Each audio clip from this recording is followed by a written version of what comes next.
Assalamualaikum warahmatullahi wabarakatuh, teman-teman semuanya. Saya Fevi Oktaviani Yesa, NIM P07539018038, mahasiswa tingkat 2, Poltekkes Kemenkes Medan jurusan Farmasi. Di sini, saya akan mempresentasikan materi fitokimia yang berjudul rekristalisasi. Oke teman-teman, langsung saja kita mulai ya.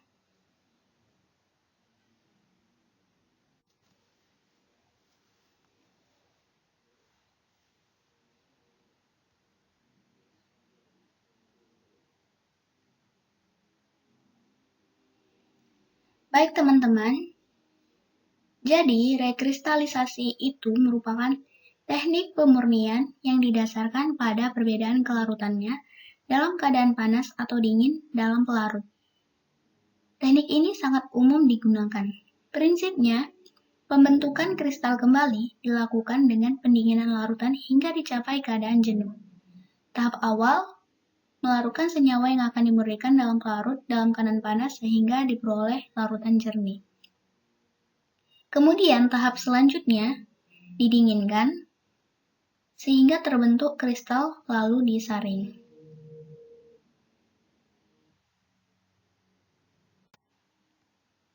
Nah, teman-teman, tahu nggak sih beberapa jenis pengotor yang sebelumnya bercampur dengan padatan sebelum rekristalisasi itu ada pengotor yang tidak larut dalam panas.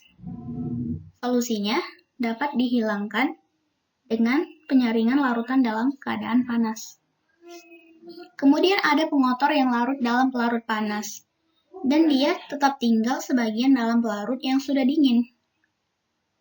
Dan ini dapat dihilangkan dengan penyaringan akhir saat kristal terbentuk, karena sebagian besar pengotor ini akan tetap larut dalam pelarut saat pembentukan kristal. Lalu ada pengotor yang sangat larut dalam pelarut panas, sedikit larut dalam pelarut dingin. Dan ini menyebabkan proses rekristalisasi menjadi tidak efektif. Kristal yang terbentuk juga tidak murni.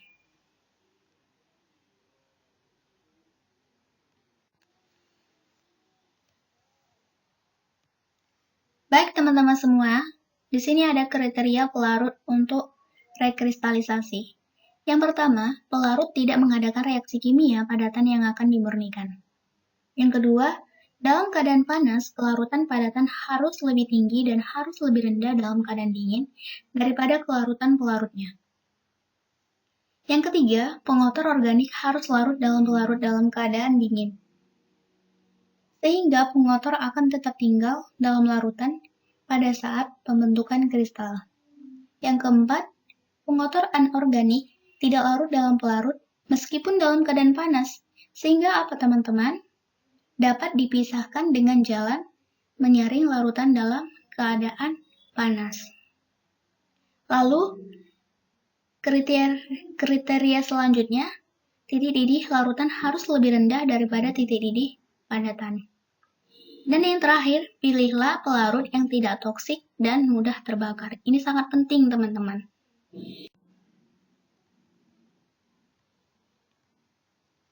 Selanjutnya, dalam pemilihan pelarut pun ada faktor-faktor yang mempengaruhinya. Jadi kita harus pandai memilih pelarut. Faktor-faktor apa saja? Yang pertama, mudah memanipulasi. Yang kedua, toksisitasnya rendah. Yang ketiga, tak mudah terbakar. Kemudian, harganya murah. Nah, di sini ada contoh pelarut untuk rekristalisasi. Seperti air, titik didihnya 100, sifatnya sedikit mudah terbakar, uapnya menyengat.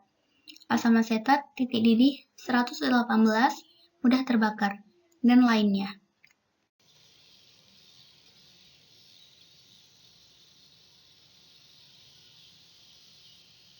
Nah, teman-teman, dalam proses rekristalisasi juga ada pelarut yang harus dihindari.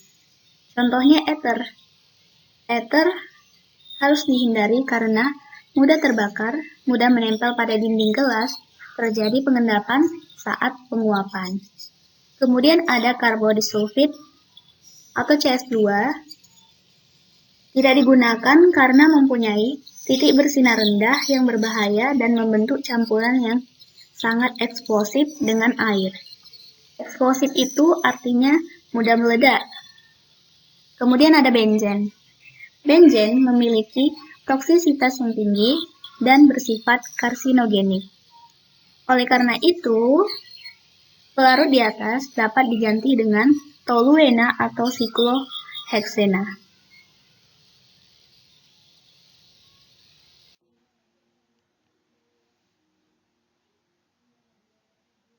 Nah, ini bagaimana jika kelarutan zat padat yang akan kita rekristalisasi itu tidak diketahui? Maka pemilihan pelarutnya bagaimana? Di sini ada caranya. Yang pertama, sampel padat 10 gram yang akan direkristalisasi dimasukkan dalam labu Erlenmeyer kurang lebih 3 ml pelarut. Jika pelarut pada suhu kamar atau pada sedikit pemanasan mudah larut, maka pelarut tidak dapat dipakai untuk rekristalisasi sampel. Yang kedua, jika pelarut yang digunakan tidak melarutkan padatan, campuran dipanaskan sampai mendekati titik didih pelarut. Dikocok, diaduk, dan ditambah lagi sedikit demi sedikit pelarut, jangan sampai jenuh, karena kristal tidak akan terbentuk. Maka, jika padatan sedikit larut, maka pelarut tidak dipakai untuk rekristalisasi, teman-teman. Jika padatan larut sempurna, campuran didinginkan pada temperatur kamar dan segera terbentuk kristal. Nah, jika padatan larut sempurna inilah yang dapat dipakai. Jika kristal yang terbentuk sesuai dengan jumlah sampel, maka pelarut itu juga sesuai untuk proses rekristalisasi. Kemudian kadangkala teman-teman, kita itu butuh 2 pelarut untuk proses rekristalisasi padatan ini. Maka, 2 pelarut itu harus saling larut satu sama lain, di mana salah satu pelarut dapat melarutkan zat sedang yang satu lagi tidak melarutkan. Solusinya bagaimana? Oleh karena itu dilakukan sebagai berikut. Padatan dilarutkan dalam pelarut yang dapat melarutkan pada keadaan panas. Tambah pelarut yang lain sedikit demi sedikit sampai timbul kekeruhan. Kekeruhan dihilangkan dengan cara apa? Dengan cara menambahkan lagi pelarut pertama tetes demi tetes, maka kristal akan terbentuk. Nah, di sini ada pasangan pelarut yang sering digunakan dalam rekristalisasi, teman-teman. Bisa metanol dengan air, etanol dengan air, aseton dengan air, etanol dengan aseton, dan lain-lain.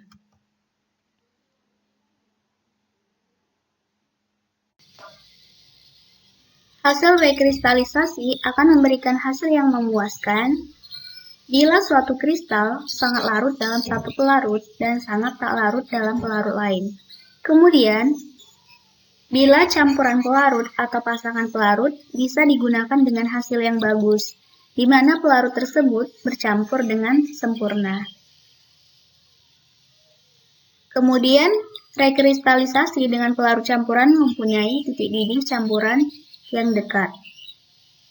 Kemudian, senyawa dilarutkan dalam pelarut yang sangat melarutkan dalam keadaan panas, di mana zat hanya larut sedikit, harus ditambah sedikit-sedikit sampai terjadi kejenuhan. Kejenuhan dihilangkan dengan cara penambahan pelarut pertama dan dibiarkan dingin pada temperatur kamar. Maka, kristalnya akan terpisah.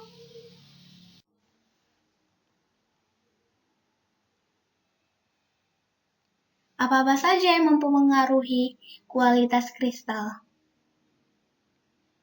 Kualitas kristal sangat tergantung pada kecepatan pendinginan larutan. Yaitu, bila pendinginan terlalu cepat, kristal akan kecil-kecil dan tidak murni. Kemudian, pendinginan terlalu lambat juga salah, kristal terbentuk terlalu besar. Jadi pendinginannya itu harus pas ya teman-teman. Kemudian, saat pendinginan dengan penangas es, dijaga agar suhu tidak lebih rendah dari titik beku. Kemudian, pembentukan kristal kembali akan terjadi bila suhu menurun antara 15 sampai 30 menit. Nah, bagaimana bila kristal tak kunjung terbentuk? Maka dilakukan dengan menggesek kuat-kuat dinding bejana di bawah permukaan larutan dengan pengaduk kaca. Kemudian dengan memancing pembentukan kristal dengan menggunakan kristal murni, senyawa yang sama, yaitu kristal dimasukkan ke dalam keadaan dingin, atau dapat menggunakan dry ice, diaduk kuat-kuat, dibiarkan 2-3 hari.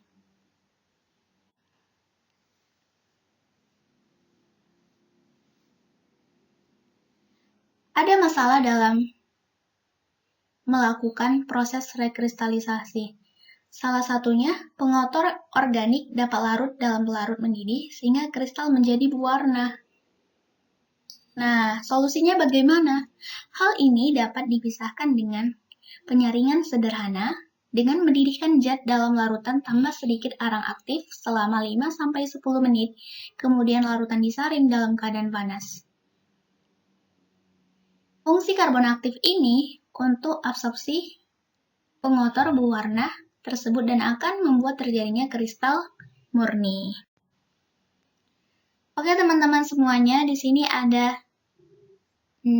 contoh rekristalisasi beberapa senyawa. Yang pertama ada rekristalisasi kapsantin. Dalam rekristalisasi kapsantin ini, padatan merah yang diperoleh kemudian direkristalisasi menggunakan karbon disulfida hingga diperoleh kapsantin yang berbentuk bulatan dengan warna merah karmin, titik leleh 176.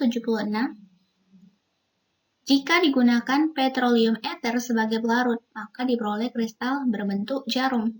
Akan tetapi teman-teman, jika digunakan metanol, berbeda juga. Kristal akan berbentuk prisma. Kemudian ada rekristalisasi stigmasterol. Dalam rekristalisasi stigmasterol, ekstrak pekat yang diperoleh dilarutkan dalam 100 ml petroleum ether. Kemudian, campuran diuapkan sampai titik jenuhnya. Dibiarkan semalam hingga terbentuk kristal tak berwarna yang mengendap dengan titik leleh 138-144. Baik teman-teman semua, di sini juga ada contoh rekristalisasi hesperidin. Dalam rekristalisasi hesperidin ini menggunakan asam asetat encer, sehingga diperoleh kristal bentuk jarum dengan titik leleh 252-254. Nah, ada juga cara lainnya teman-teman. Bagaimana? Dengan cara larutan 10% hesperidin dalam formamida, suasana sedikit asam. Nah, suasana sedikit asam di sini itu dididihkan dalam HCl encer, tes dengan lakmus, konsentrasi 50% formamida dalam air. Ya teman-teman. Lalu apa selanjutnya? Selanjutnya dipanaskan pada suhu 60 derajat Celcius dengan penambahan karbon aktif dan dibiarkan selama 30 menit. Jika tidak asam juga, tambah sedikit asam asetat glasial atau sedikit asam format ya teman-teman. Kemudian saring dengan selit. Diencerkan dengan air volume sama. Beberapa menit kemudian terbentuk kristal. Setelah terbentuk kristal, selanjutnya disaring. Kristal hesperidin dicuci dengan air panas, kemudian dengan isopropanol. Lalu, kristal yang diperoleh berwarna putih. Dengan titik leleh 261-263 ya teman-teman. Selanjutnya ada rekristalisasi kafein. Padatan yang diperoleh direkristalisasi menggunakan aseton atau air. Ini sangat simpel teman-teman. Kemudian kristal kafein berbentuk jarum kecil dengan titik leleh 235 yang diperoleh. Lalu ada rekristalisasi rain. Untuk rekristalisasi rain ini akan lebih baik jika sebelumnya dilakukan penghilangan pigmen gelap dulu dengan menggunakan aseton. Dilanjutkan dengan asam asetat. Senyawa yang diperoleh berupa kristal jarum berwarna kuning pucat, titik leleh 326-329.